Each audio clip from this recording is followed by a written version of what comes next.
Postseason, the season in general, for being honest, was a disappointment. The Super Bowl was won by the Ravens. They won 16-0 against the Bears. But now, a postseason, possibly a legendary one, is about to happen.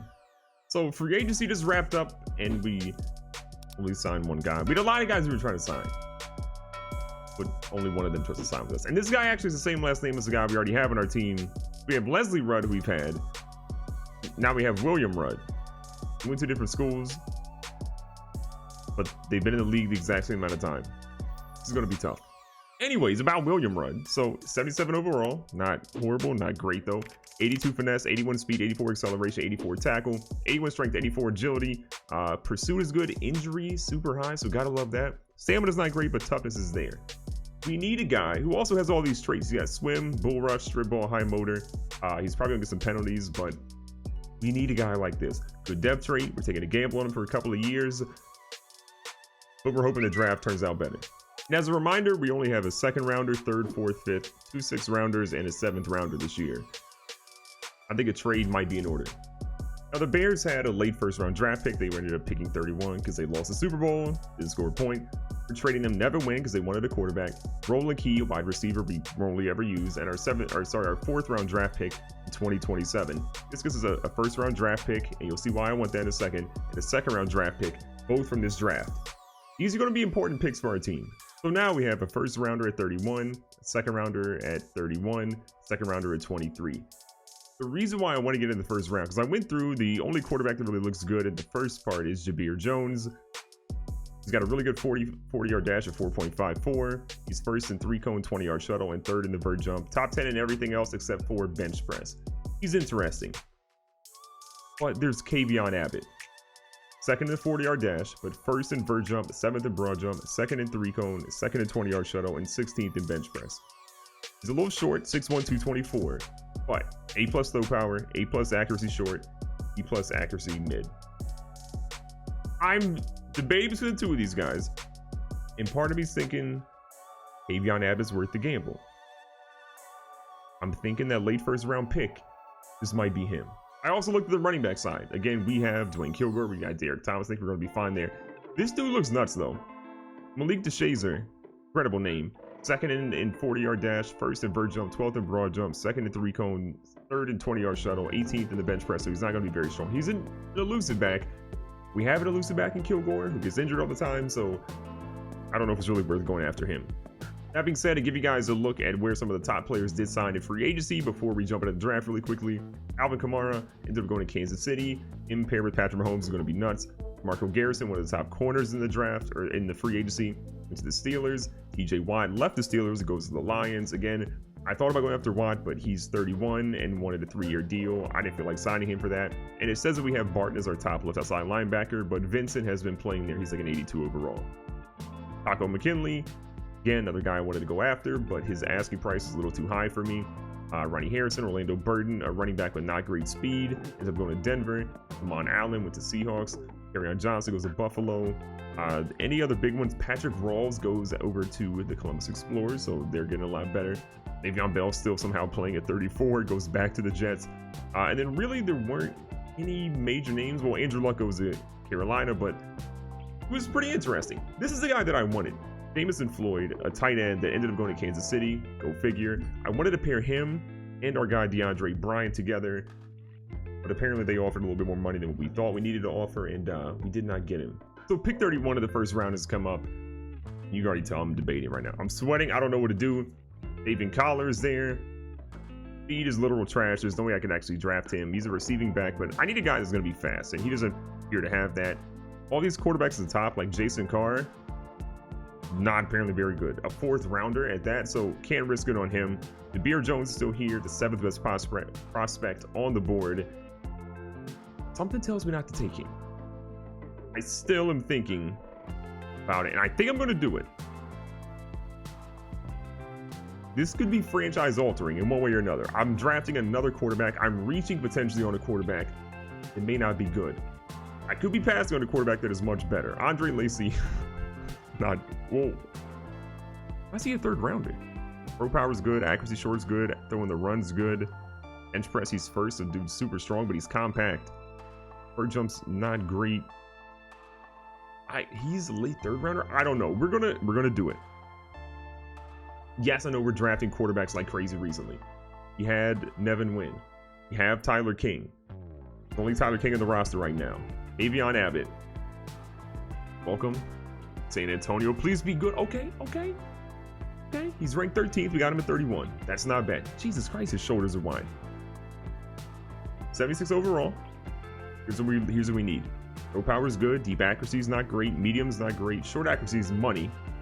Just though under pressure. Oh, 69. Okay. Break sacks a 90. Just speed. Oh my God, we don't know his speed. Please have good speed. 86 and 87. Agility's solid. Looseness is an 81. That's good. His juke move, spin move are both trash. Injuries high. Stamina's good. If nothing else, he's going to be fighting for a job with Tyler King. I don't know if he was the move though.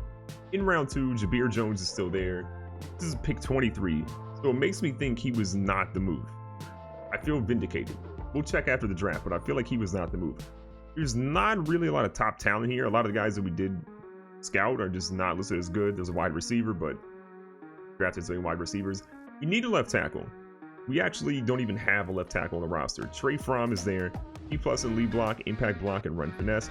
He's top 10 in everything except for 3-cone and 20-yard shuttle, so he's not very agile, but his bench press is high. He's number 3 in that.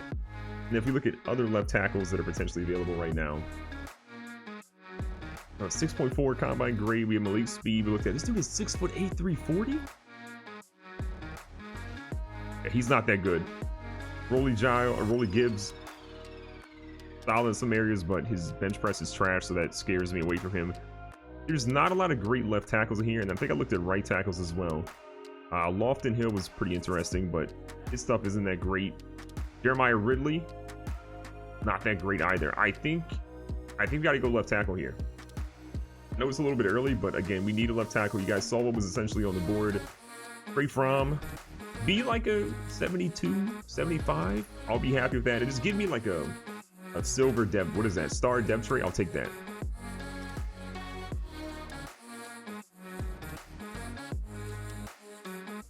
'90 strength. You could beat up everyone in comments that's talking trash about him. But he's real bad. I'm just gonna hope this was a bad draft. Jabir Jones is somehow still on the board. We're not taking him. As much as I might want to. The wide receiver's still there. Great Coppet. Okay, we got a left end who doesn't have anything in the top 10. That scares me away from him. Oh my gosh, there's not a lot to love right here. There's a right tackle, Lofton Hill, who we already looked at. Brandon Fessner. Oh my God, this is the worst draft of all time. A tight end slated for a second rounder. Elias Stout. There's not a lot to love for him either. This is the worst draft I've ever seen.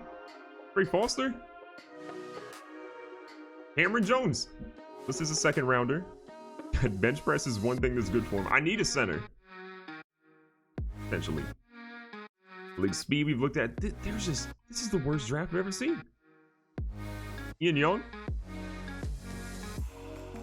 You know, we're going here.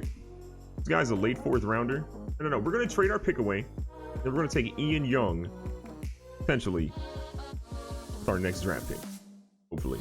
So because this draft is literal hot duty, the Seahawks have a second rounder in next year's draft. We're going to go ahead and take that. They have 106 million in cap space. What the heck are y'all doing, Seattle?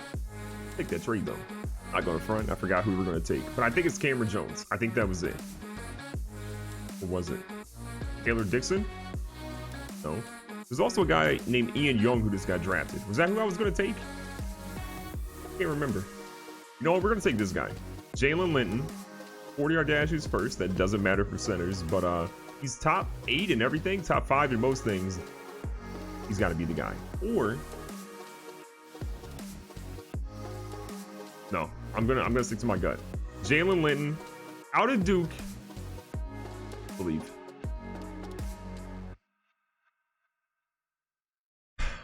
This is tough. 82 strength. None of these guys are good. None of them. Help. I'm looking at my draft board of what's left that I scouted. We had Zach Pritchett, a quarterback. You had Randricus Guger, an undrafted guy. because this is a 7th rounder. Taylor Dixon, another center candidate, and Jeremiah Ridley. What is this draft? We have gambled nonstop, and it's not paid off. So why would I stop now? This guy, Josh Townsend Jr., a wide receiver. Imagine a draft where I didn't draft a wide receiver. I know. Think about it. But he has 7.6 combine grade. First in bench press means he's strong.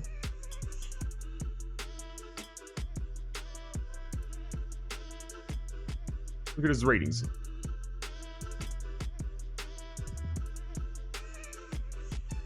There's nothing redeeming here. The computer is drafting guys that are 73 overall here, 72 overall there. Where are they? I don't see them. I don't see him at all. I'm looking for him. I definitely can't find him. Honestly, at this point, we're drafting Taylor Dixon, because if I get another center that's bad, it doesn't matter. 66 overall. That's a good pick by their standards in this draft. I'm getting fired. All right, let's look at the draft recap. Avion Abbott, 76 overall. Wow, amazing. You know what? In hindsight, that's a fantastic pick. And it goes 69, hashtag not nice, 67, 62, 66. If you're wondering why there's no draft picks after round 5, I gave up. I traded all of them away. We have some draft picks coming next year, but I'm hoping that draft's a little bit better. We've also made a trade in the offseason for TJ Pack. I gave up a 3rd rounder for him. In hindsight, I probably should have tried a 5th rounder because they were a little bit too eager to accept that one. Possibly messed up. The reason why I made that trade is he's a 77 overall. He's still pretty young at 24 years of age, but he's 6'7", 235. You put him beside DeAndre Bryant, they are two monsters. 85 speed, 79 catching. Catching traffic's not great. Medium route's pretty good. Deep route's pretty solid. But he has a lot of tools that he has to work on. So maybe a 3rd rounder wasn't exactly it. He doesn't even have running with the ball, rack catch. So maybe this was not a great trade, but he's got good intangibles. Hope it works out. So this is a look at what our lineup's going to look like going into this next season. Tyler King will still be our starter. Kayvon Abbott will be behind him. We don't know what his dev trade is, but we'll try to play him a decent amount and find that out. Got Kilgore as our starting running back. Thomas backing him up again. I'm going to give him the starting job again, and we'll see what happens, but we got to get something with Tyree Daniels. He can't be that 3rd string guy, so either Kilgore gets traded or Tyree Daniels gets traded. We'll figure that out. Sampson's our number 1 guy. Johnson's our number 2 guy. We've got Shepard, Hardman, all those guys are still there. Offensive line is looking solid, not great. Colton is out of here. We got Garrett O'Neal at left tackle, Elliott Westfield at left guard, Fuller at center, Scherf at right guard, Taylor at right tackle, and then again, Bryant and Pack, they're on offense at our tight end package. Defense gets our guy back in Sean Davis. We've got Nasir Adderley, Jermaine Cook, Jaquel Vincent, Stephon Crockett, Stokes, Shorp. Hargrave in the middle is not exactly ideal, but Deron Payne should be doing a lot there, in my opinion. Rudd is going to be interesting. Maybe he can get some pressure on the quarterback. And Williams got to make some more picks this year. I like where our team is at. It's either to make some more plays. That was our biggest issue. Not making plays didn't pan out for us at all. Something that's really interesting is we just upgraded Quan Alexander. He dropped to a 69 overall. Now he's a 70. I don't know what happened. He was not. Whoa. Okay. Wow. He regressed everywhere. I guess because he's old now, but oh my God. I had no idea. And that explains Javon Hargrave also going down. He's now at 67, which again makes sense because he lost 34 points overall. He regressed a lot. So it all makes sense now. So look, that was a nightmare offseason, to be honest, and I'm a little nervous about this year. We thought last year was bad. We didn't really get that much better, so this season could be significantly worse. You might see there's a trade opportunity for us to try to land a big fish, make our team just that much better. I'm open to comments down below, but for right now, I'm scared. I'm optimistic. We'll be playing Abbott a little bit here and there, some packages as we can, but Tyler King, you got the keys to our future. Don't mess it up.